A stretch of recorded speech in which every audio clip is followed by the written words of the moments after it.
Aloha, j'espère que vous allez bien. On se retrouve aujourd'hui pour vous parler de la disparition très inquiétante de Mathieu Kézergue. Il a disparu le 23 juin 2017 au cirque de Mafat sur l'île de la Réunion. Mathieu a 23 ans au moment de sa disparition, originaire de l'Hérault. Il est décrit par sa famille comme très gentil, généreux.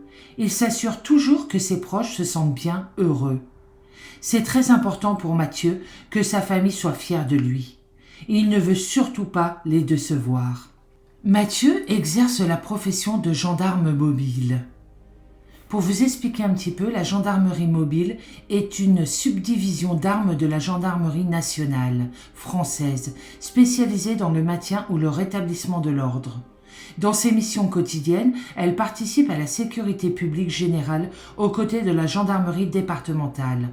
Enfin, elle effectue un certain nombre de missions militaires, tant sur le territoire national qu'en opérations extérieures, au sein des forces armées françaises. Il partira en 2017 pour une mission de 3 mois sur l'île de la Réunion, à la gendarmerie de la Possession.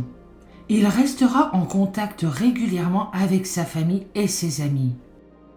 Le 22 juin, il téléphone à sa famille, à qui il explique que le lendemain, il a un jour de congé et qu'il veut partir en randonnée au cirque de Mafat. Il devait se rendre pour la première fois dans le cirque de Mafat au départ du Maïdo, en compagnie de l'époux d'une gendarme rencontrée à la brigade territoriale de la Possession, ainsi qu'un adjudant-chef de la brigade de recherche de Saint-Paul, qu'il ne connaissait pas du tout. 2 quinquagénaires, a priori moins en forme que lui, qui est un grand sportif. L'aller-retour devait se faire sur la journée. Delphine Kézergue, la maman de Mathieu, avait reçu plusieurs messages de Mathieu, dont le dernier alors qu'elle quittait son travail. Elle avait reçu en plus une photo de lui. Pendant l'appel de Mathieu, sa mère lui conseille de profiter de la journée pour se reposer, en restant tranquillement à son appartement. Mais il lui répond qu'il ne veut surtout pas gâcher une journée enfermée. Il y a plein de choses à voir sur cette île. Mais le 23 juin 2017, elle commença à s'inquiéter car il ne répondait plus à ses appels. Tout le monde la rassurait en lui disant qu'il avait dû rentrer se coucher car il était peut-être fatigué. Mais la maman de Mathieu n'a pas dormi de la nuit. Le 23 juin, Mathieu prend la direction de Mafat avec les 2 personnes précitées avant dans cette vidéo. Donc ces 2 personnes se prénomment Pascal et Christophe. Pour vous expliquer un peu le cirque de Mafat, Mafat est l'un des 3 grands cirques naturels du massif du Piton des Neiges, sur l'île de la Réunion. Le cirque de Mafat est à cheval sur les territoires des communes de Saint-Paul et de la Possession. Quelques centaines d'habitants, les Mafatais, occupent et cultivent divers replats, appelés îlettes. Mafat est situé dans la zone centrale du parc national de la Réunion, créé en 2007, les îlets faisant partie du cœur habité de ce même parc. Il est également inclus dans le bien classé depuis 2010 au patrimoine mondial de l'humanité par l'UNESCO des Pitons, cirque et rempart de l'île de la Réunion. Aucune route ne dessert l'intérieur du cirque. L'accès n'est donc possible que par les sentiers, à pied ou par les airs, ou en hélicoptère. C'est un haut lieu du tourisme de randonnée à La Réunion. En raison du relief escarpé et tourmenté, les points d'entrée dans le cirque de Mafat sont limités. Il est ainsi possible d'y accéder à pied. Depuis le cirque de Sillaos par le col du Taïbit vers Marla, depuis le cirque de Salassie par le col des Bœufs, le col de Fourche vers la Nouvelle ou Marla, ou par Bon-Martin vers Auraire ou Malheur. Depuis la côte ouest par le nid de la rivière des Galets ou par Dosdan vers Debras, par les hauts de Sans-Souci et la canalisation des Orangers vers les Orangers ou les Lataniers. Depuis le Maïdo par le sentier du Ticol et de la Brèche vers la Roche Plate ou les Orangers. Pour faire des randonnées sur ces sentiers, il faut être quand même assez expérimenté. Donc à partir de 9h30, les 3 hommes entament la descente tranquillement. Ils vont rejoindre un gîte où ils vont s'arrêter déjeuner vers 11h30. Le patron de ce gîte dira par la suite que tout avait l'air normal, rien qui laisserait penser qu'il y avait des tensions entre les trois hommes. Vers 15 heures, il décide de remonter pour repartir. Un des hommes prénommé Pascal a oublié son téléphone au gîte. Cela a de l'importance par la suite. Au moment où il quitte le gîte, personne ne sait dans quel état d'esprit ils sont. Est-ce que l'ambiance est toujours autant détendue, comme au repas, puisqu'ils décident de repartir seuls? C'est-à-dire, ils remontent chacun à leur rythme. Mathieu serait parti en premier, suivi de Pascal et enfin de Christophe. Cela peut paraître surprenant. Pourquoi ne pas remonter ensemble, sachant que pendant le repas, tout avait l'air d'aller? C'est vrai qu'ils ne se connaissaient pas, mais à partir du moment où l'on part ensemble faire une randonnée, on doit revenir ensemble, rien que pour sa sécurité. Un peu plus haut, Mathieu se serait arrêté, suite à une crampe. Il avait besoin de faire une pause pour récupérer. Pascal serait passé devant lui, en continuant son chemin, ce qui a fait que Mathieu était entre Pascal et Christophe.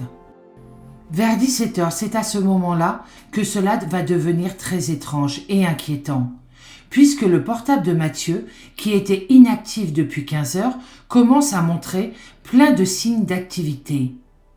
La première chose, il commence par envoyer un selfie de lui où l'on peut apercevoir une bosse sur son front. Il envoie ce selfie à sa compagne.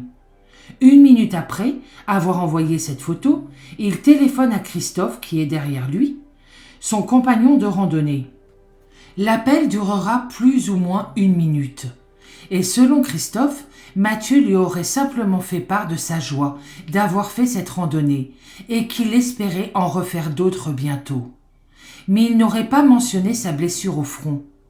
Christophe n'était pas au courant que Mathieu s'était blessé. Par la suite, il essayera de recontacter Christophe à plusieurs reprises, sans aucune réponse. Il va donc lui envoyer juste un SMS, en lui notant « Tu es où ?» mais encore aucune réponse. Il enverra un autre selfie où l'on peut voir sa blessure sur son front, à sa famille cette fois-ci. Il enverra aussi un message. Pas une bosse, avec un gros mot derrière, c'est le métier qui rentre. Dans les minutes qui suivent cet envoi de cette deuxième photo, il va de nouveau téléphoner à Christophe, sans réponse encore une fois. Il lui laissera un message vocal de 71 secondes. 1 minute après, Christophe le rappelle, sans écouter a priori le message vocal laissé. Et selon lui, Mathieu lui dit simplement qu'il remonte tranquillement. Et ce sera le dernier appel de Mathieu. C'est à ce moment-là que cela devient extrêmement étrange. 10 minutes après son dernier message vocal, Christophe va téléphoner à un adjudant de la gendarmerie, qui aurait essayé de le joindre un peu plus tôt dans la journée. Et apparemment, cette personne lui conseillerait de prévenir le secours. Il est 17h58. Essayez de retenir 17h58. Je repars sur ce dernier appel. Christophe rappelle un adjudant-chef de la gendarmerie qui lui dit de prévenir les secours. Donc s'il lui propose de prévenir les secours, c'est qu'il s'est passé quelque chose. Donc, encore une fois, il est 17h58. Donc forcément, Christophe et cette autre personne sait qu'il s'est passé quelque chose.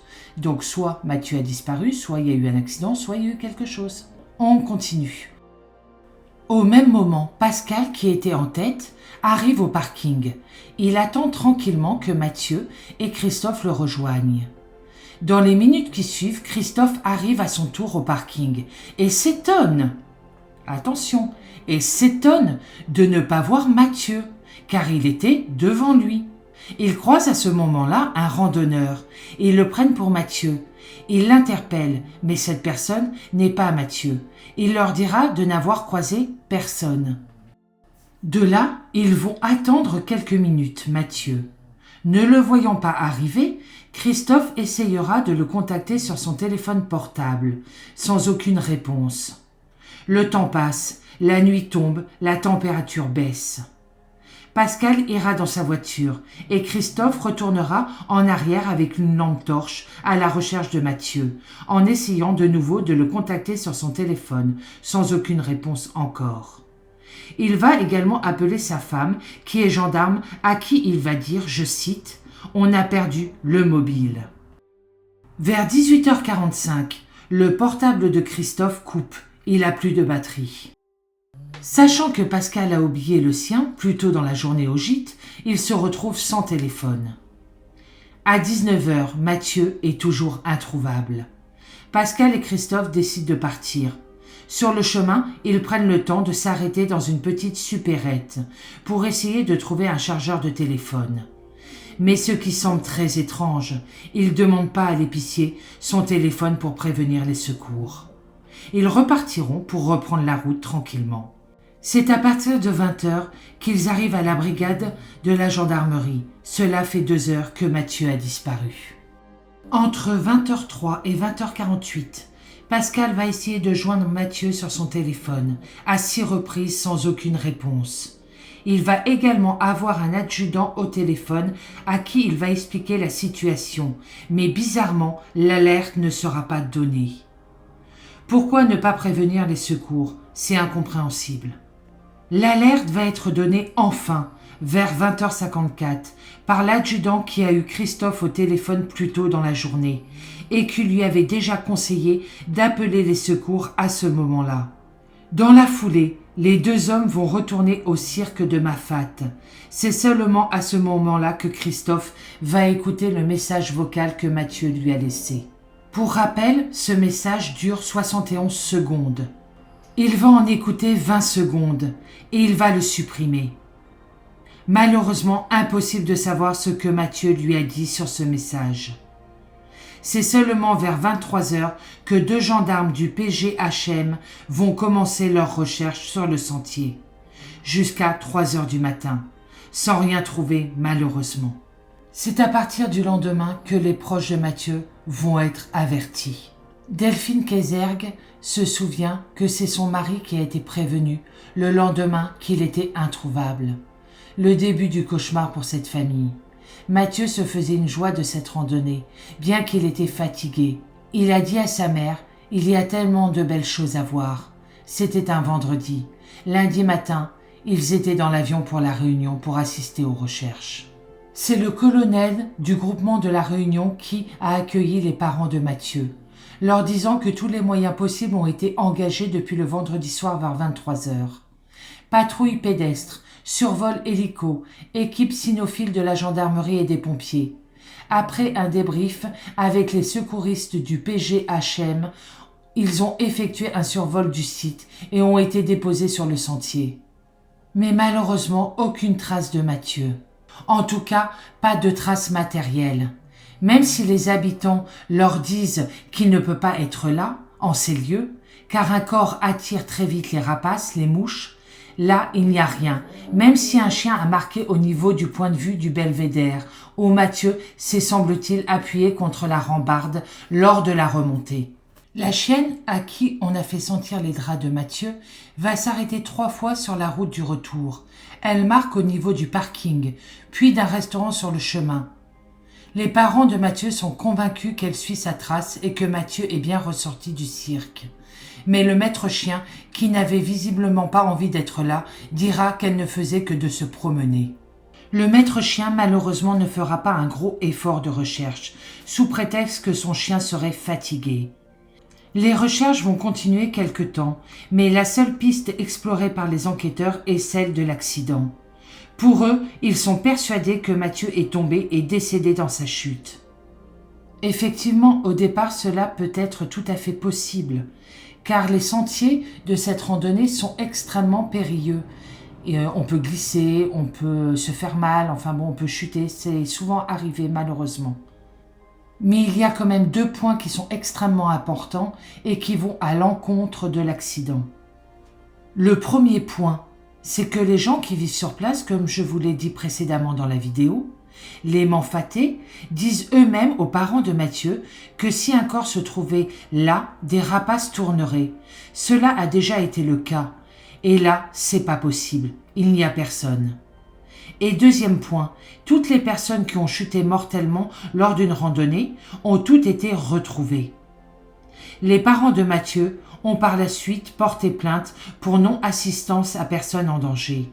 Et donc, le 26 juillet, Pascal et Christophe vont être mis en garde à vue pour être auditionnés pour savoir leur version des faits.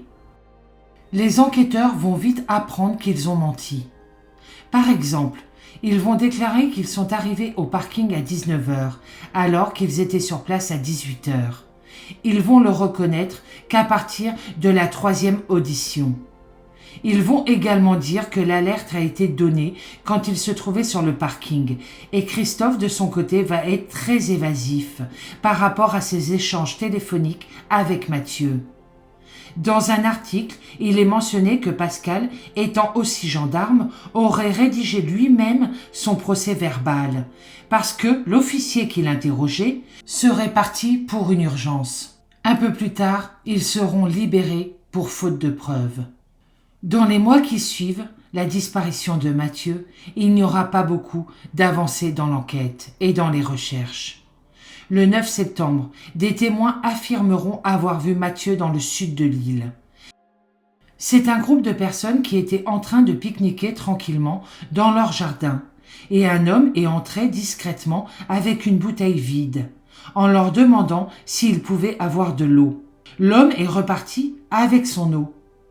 La disparition de Mathieu sur l'île de la Réunion a fait beaucoup de bruit. Ils ont tout de suite pensé que cet homme pouvait être Mathieu. Ils ont commencé à regarder des photos sur Internet. C'est là qu'un des hommes du groupe a couru après cet homme en criant son nom, Mathieu. L'homme se serait retourné et aurait fait un geste de la main avant de reprendre son chemin. Ces témoins vont décrire cet homme comme étant désorienté et amaigri, avec une légère barbe vêtue d'un jean et d'un t-shirt noir. La mère de Mathieu, étant sur l'île, a montré des photos et vidéos de son fils, permettant aux témoins de confirmer que la voix de l'homme, ainsi que son accent particulier, était bien le sien. Malheureusement, cette piste n'est pas prise au sérieux par la gendarmerie. On était en pique-nique dans notre camp au chemin A5 et à 1h, un monsieur est arrivé discrètement jusqu'à la porte de chez nous et il nous a demandé de l'eau potable. On lui a remis une bouteille d'eau de 5 litres pleine et il nous a remis sa bouteille d'eau vide. Et ensuite, il est reparti et on a essayé de le rechercher et pas de traces. Ce monsieur, au moment où il était avec vous, est-ce qu'il a parlé un peu? Qu'est-ce qu'il vous a dit? Est-ce qu'il a eu quel comportement face à vous? Il était discret, désorienté. Il nous a dit qu'il s'est permis d'entrer parce qu'il a vu qu'il y avait des voitures en haut et il y avait aussi du bruit. Qu'il s'est permis d'entrer et qu'il voudrait une bouteille d'eau potable sans plus de conversation. Et il s'est arrêté à là et ensuite quand il est parti, il nous a dit merci. Est-ce que vous pouvez nous le décrire physiquement, ce monsieur? Oui. Il était grand, amaigri, bronzé, une repousse de cheveux de 2 à 3 cm, de la barbe, une moustache et brun. Et il avait un t-shirt noir avec un dessin jaune à l'avant et des écritures jaunes à l'arrière. Un jean bleu et des baskets de randonnée marron. On pense que ce serait peut-être Mathieu Kezerg. Il avait l'accent, une ressemblance. On a même regardé les photos sur les sites et tout. Et hier, on a revu les photos avec sa mère et son frère. Sur 2 de ces photos, la ressemblance était vraiment là. Ouais. La seule chose qui va être faite par les enquêteurs, ils vont récupérer la bouteille d'eau vide laissée aux témoins, car les témoins auraient donné une autre bouteille à l'homme, et cette bouteille sera envoyée pour expertise pour prélèvement ADN. Il n'y a aucune information à ce jour sur les résultats. Pour la maman de Mathieu, qui s'est rendue sur place, Il n'y aura pas l'ADN de Mathieu sur cette bouteille, étant donné que sur place il y avait beaucoup de bouteilles traînant par terre, et que Mathieu, jamais, pour elle, il n'aurait mis sa bouche dessus. Quelque temps après, un homme s'est rendu à la gendarmerie en affirmant qu'il était l'homme qui aurait demandé de l'eau, et que ce n'était pas Mathieu. À ce moment-là, la gendarmerie lui a répondu « Ok ». Cela leur a confirmé leur idée que cette personne n'aurait pas pu être Mathieu. Ce qui est dommage, c'est qu'ils n'ont pas confronté cette personne au témoin, qui aurait pu infirmer ou affirmer que c'était ou non Mathieu. Ils n'ont pas non plus attendu les tests ADN. 1 an après la disparition de Mathieu, nous sommes en juin 2018. Une nouvelle horrible va être découverte dans la presse par ses proches. L'article dira que Mathieu a été déclaré décédé. C'est important de rappeler qu'aucun corps n'a été retrouvé, aucune piste, aucun indice qui pourrait leur permettre de dire ça. Mathieu a été déclaré décédé à la demande de son supérieur. Cela a quand même permis à sa famille de faire ouvrir une enquête pour homicide involontaire. Sa famille est revenue plusieurs fois à La Réunion. C'est indispensable car si il reste à distance, il ne se passe rien. En avril 2019, ils ont même embauché des cordistes et un pilote de drone pour faire des vérifications. L'évolution de l'enquête. Malheureusement, elle évolue trop lentement. Après les errements de l'enquête préliminaire, le premier juge d'instruction n'a rien fait pour rattraper. C'est son premier dossier. C'est un jeune juge qui a manqué de compétences. Il est en charge de ce dossier complexe et on sent qu'il ne faut surtout pas faire de vagues. Les nombreuses demandes d'actes sont rejetées alors que les 2 hommes qui étaient avec Mathieu sont mis en examen 1 an plus tard pour non-assistance à personne en danger. Leur interrogatoire est creux. Comme diront les parents de Mathieu, ils refusent une reconstitution. Pour les parents de Mathieu, c'est Claire qui cache clairement la vérité. Voici une déclaration de la mère de Mathieu. Il est certain qu'ils fuient toute responsabilité. Je n'ai jamais échangé avec eux. Ils n'ont jamais manifesté de regrets et font comme s'ils étaient dans leur bon droit, alors qu'au mieux, ils sont partis en abandonnant un jeune collègue. Pourquoi ne pas avoir attendu alors que l'un d'eux reconnaît qu'il était dans le rouge? Pourquoi ne pas avoir répondu aux appels de Mathieu et avoir attendu plus de 3 heures avant de donner l'alerte? Pourquoi avoir effacé son message vocal? Pour moi, il s'est passé quelque chose après la randonnée et il raconte des mensonges. Il semble que les fouilles confirment que Mathieu n'est pas tombé du belvédère. Cela nous conforte dans l'idée qu'il n'est plus dans le cirque et qu'il s'est passé quelque chose après. Si les cordistes avaient trouvé quelque chose, j'aurais tout cassé, car ça fait 4 ans qu'on réclamait ces recherches. Pour la téléphonie, je crains malheureusement qu'il soit trop tard. Les 2 hommes ont changé d'opérateur et d'appareil depuis longtemps. En mars 2019, il y a eu une demande qui a été faite pour faire annuler la mise en examen de Christophe et Pascal. Le parquet estime qu'il n'existe pas d'indices graves et concordants que les 2 suspects aient pu être auteurs ou complices d'une abstention volontaire de porter secours et qui n'ont pas eu conscience de la gravité du danger et de ne pas penser à un accident dû à son jeune âge et sa condition physique. Cette demande est rejetée en juillet 2019. Il y aura bien un procès. Mais Pascal, le gendarme, ne semble pas d'accord avec ça. Il s'est pourvu en cassation. Pour les parents de Mathieu, un procès est indispensable. Ils nous doivent bien ça, comme ils déclareront. Mais un vrai procès en présence de ces 2 hommes, bien qu'ils fassent tout pour y échapper. Il faudra qu'ils répondent enfin à leurs questions, s'ils sont aussi innocents qu'ils le disent, alors qu'ils viennent s'expliquer. Ce gendarme mobile, en poste à La Réunion, a disparu le 23 juin 2017. Alors qu'il effectuait une randonnée à Mafate. Le militaire était accompagné de 2 personnes. Malgré de nombreuses recherches, Mathieu n'a pas été retrouvé. L'enquête est toujours en cours. C'est la fin de cette vidéo, je n'ai pas d'autres informations pour le moment. J'espère de tout mon cœur que Mathieu sera retrouvé et que ses parents aient enfin des réponses. Je suis de tout cœur avec eux. Pour ma part, je vous souhaite une très bonne journée. Je vous dis à bientôt dans une prochaine vidéo et surtout, prenez soin de vous.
Merci.